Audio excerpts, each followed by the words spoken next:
Paco, más de 30 años dedicado a este sector. Nadie mejor que tú para explicarnos qué es ANEAVE. Bueno, ANEAVE es una asociación sin ánimo de lucro de la que forman parte la práctica totalidad de las empresas del sector. Fue creada hace 40 años y fue creada con dos objetivos básicos. Por un lado, lo que es el de representar los intereses del sector delante de la sociedad, y por otro, el promover el consumo de agua mineral y el seguir promoviendo un hábito tan saludable como es beber agua mineral natural. ANEAVE entonces es una agrupación de empresas, pero asimismo también ella forma parte de otras entidades. Así es, ¿eh? Nosotros en España estamos integrados en la Federación de Industrias de Alimentación y Bebidas, FIAB, y a nivel internacional estamos también representados en Bruselas. Hay una Federación Europea de asociaciones de las empresas de agua mineral. Básicamente lo de Bruselas es porque cada vez más determinadas iniciativas, leyes están a nivel europeo y no dentro de los parlamentos nacionales, y por lo tanto necesitamos estar presentes en esos foros. Por lo que cuentas, hoy por hoy es un sector muy importante, como has dicho, 40 años cumplís este año, pero las aguas minerales son mucho más antiguas. ¿Dónde está su origen? Bueno, el origen de las aguas embotelladas vienen prácticamente hace unos 200 años aproximadamente. La historia es que nosotros como sector embotellador lo que hicimos fue empezar a embotellar las aguas de los balnearios. Los balnearios llevan pues, varios cientos de años, no solo en España sino en toda Europa. En un momento determinado, pues junto con la medicina que venía de las hierbas, pues eran las dos grandes ramas de la medicina, la balneoterapia y la medicina que venía de las hierbas naturales. De hecho, todavía existen en las facultades de medicina, que en concreto en España sigue existiendo la cátedra de hidrología médica, ¿no? Bien, ¿qué pasó? Pues hace unos 200, 250 años aproximadamente, las personas que asistían a los balnearios no dejaban de pedir el que por qué tenían que ir al balneario para beber las aguas, que por qué no podían tomar las aguas minerales en su casa, ¿no? Llevárselas. Llevárselas en definitiva. Entonces, de una forma muy incipiente empezó a envasarse el agua y empezó a venderse en farmacias, porque digamos, la propia legislación en aquel momento impedía que se hubiese podido vender en otro sitio. Y de hecho, las aguas minerales se estuvieron vendiendo en farmacia hasta la mitad del siglo XX aproximadamente. Fue, yo creo que solo los años 60 cuando las aguas minerales empezaron a salir de las farmacias y a venderse en los supermercados. Y en definitiva lo que conocemos hoy, bueno, el agua es un producto que está presente prácticamente en todas las tiendas de alimentación, y de esta manera hemos continuado la labor de los balnearios de hace algunos siglos y seguir contribuyendo a los hábitos a buenos hábitos saludables por parte de los consumidores. Claro, que poco a poco la sociedad también empieza a ser más consciente de todo ello y de la salud. Totalmente. De hecho, en definitiva, lo que digamos, el incremento del consumo de agua mineral viene asociado a una macro tendencia de hace ya bastantes años, de que todo el mundo tiende a consumir, tanto comer como beber, los productos más sanos y más naturales. Y por definición, el agua mineral es la bebida más sana y más natural que hay. Esto siempre ha sido importante, y mucho más en un entorno como el que vivimos los últimos años también, en el que hay una creciente preocupación por los problemas de obesidad y de mala hidratación, ¿no?, de las personas, lo cual tiene un impacto en la economía sanitaria tremendamente importante que hay Importante. que corregir. Y vosotros ofrecéis un producto 100% natural. ¿Cómo aseguráis al consumidor que es así? A ver, nosotros sí que envasamos un producto por ley, imperativamente, tal cual sale de naturaleza y no se puede tocar. Entonces, la clave, lo esencial es que nuestros manantiales, los acuíferos, estén protegidos. Y están protegidos, ¿no?, con un concepto, ¿no?, de minería que se llama el perímetro de protección. Y hago un pequeño paréntesis para explicaros que nosotros estamos regidos por dos tipos de leyes distintas: las leyes mineras por un lado y las leyes sanitarias por otro. De hecho, esta doble dependencia legislativa viene marcada en una directiva europea. El agua mineral, es el único producto de gran consumo que tiene una directiva europea específica y propia. Y eso fue fruto de la preocupación que tuvo en su momento el legislador de proteger y de asegurarse de que los beneficios de estas aguas tan especiales iban a llegar al consumidor con plena seguridad. Bueno, volviendo un poco a cómo estamos regidos, nosotros por la parte de lo que es de los departamentos de Minas. Minas es a quien hay que demostrarle, primero, que el agua tiene una composición constante a lo largo del tiempo, que no varía. Minas es quien además nos tiene que autorizar qué cantidad de agua se puede envasar y que no, y bajo qué condiciones.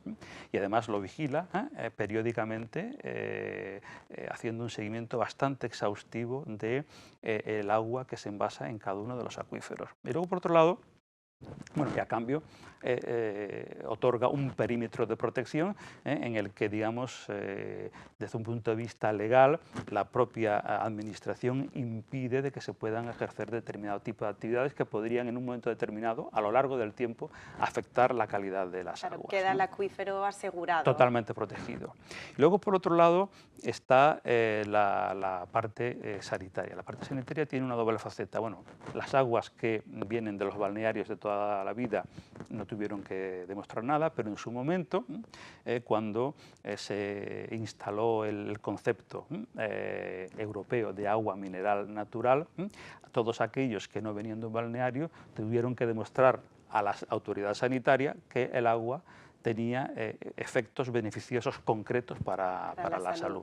Aparte de eso, también Sanidad lo que hace es marcar unas pautas tremendamente rígidas y estrictas a la hora de cómo controlar los procesos de envasado. Porque en definitiva, el agua es producto que se envasa tal cual sale de la naturaleza y por definición es el mejor caldo de cultivo que hay para cualquier tipo de contaminación. Por lo tanto, la más mínima contaminación, por minúscula que sea, a las pocas horas, en un agua natural, se ha convertido en un problema verdaderamente importante. Claro, ¿cómo es el proceso en planta?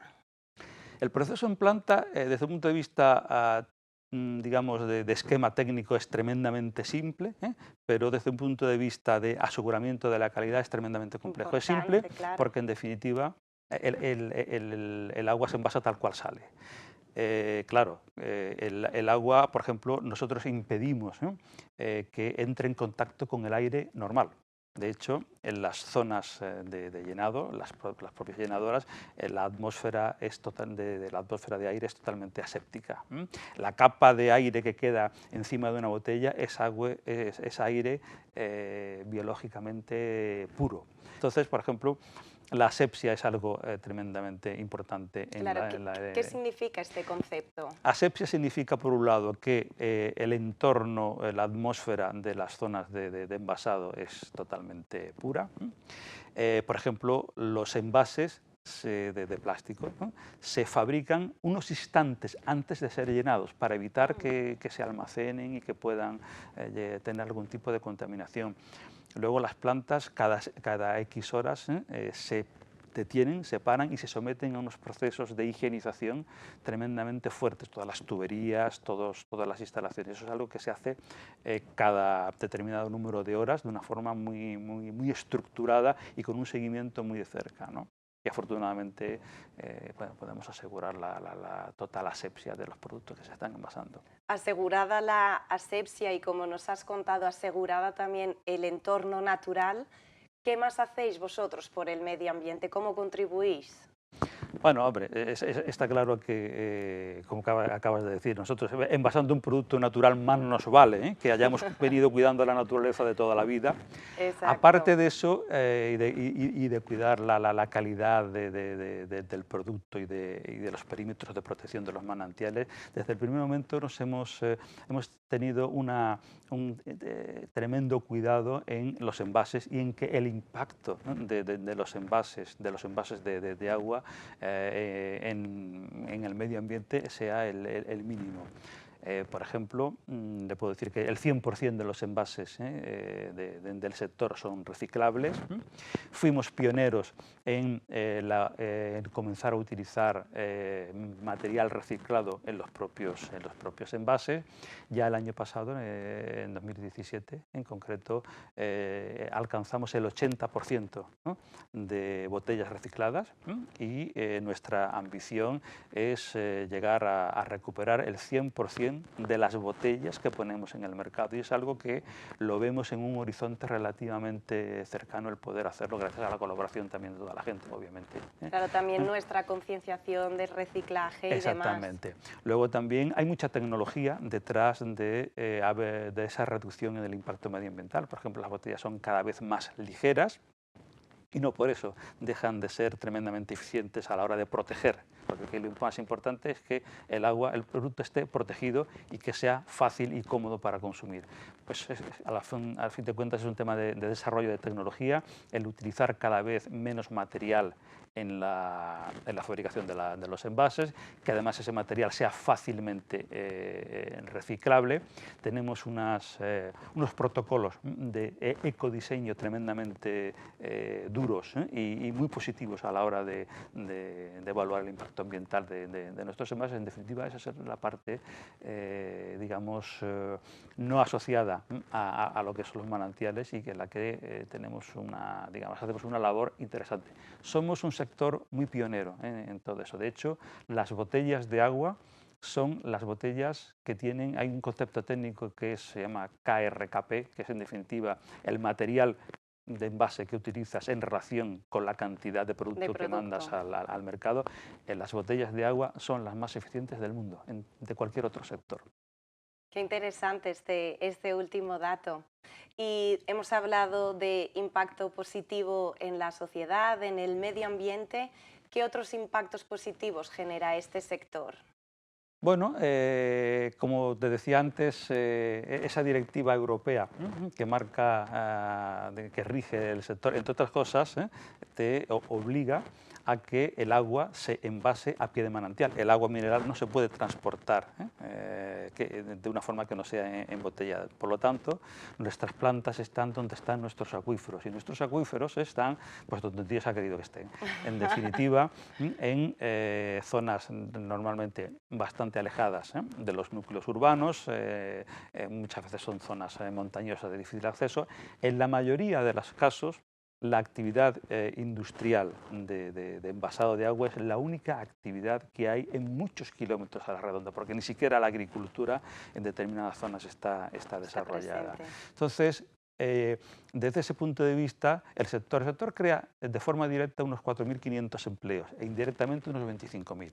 Bueno, pero de esos 4.500 empleos, una grandísima parte está en zonas rurales donde realmente no hay otro medio de vida, y el impacto, ¿no?, que esto ha tenido de siempre en la economía de estos municipios ha sido tremendamente positivo, y de hecho hemos jugado un papel muy importante en fijar población en sitios donde, si no hubiese sido por la envasadora de agua, la gente joven hubiese migrado hace mucho tiempo. Hubiese marchado. Esto desde el punto de vista de lo que es empleo, pero también digamos, el agua embotellada, aparte de tener su gran contribución a los buenos hábitos de salud de las personas, en determinadas circunstancias juega un papel tremendamente importante, como por ejemplo cuando hay catástrofes. Cuando hay catástrofes hay dos cosas que suele quedarse la gente inicialmente: sin electricidad y sin agua potable.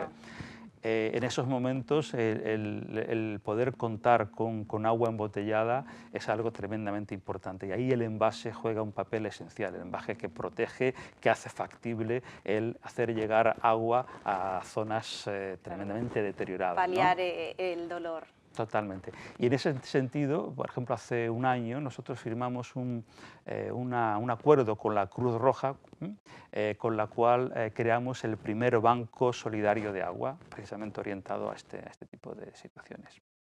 Paco, pues muchísimas gracias por dejarnos conocer un poquito más a fondo a NEAVE, cómo funciona, sus procesos y sus implicaciones.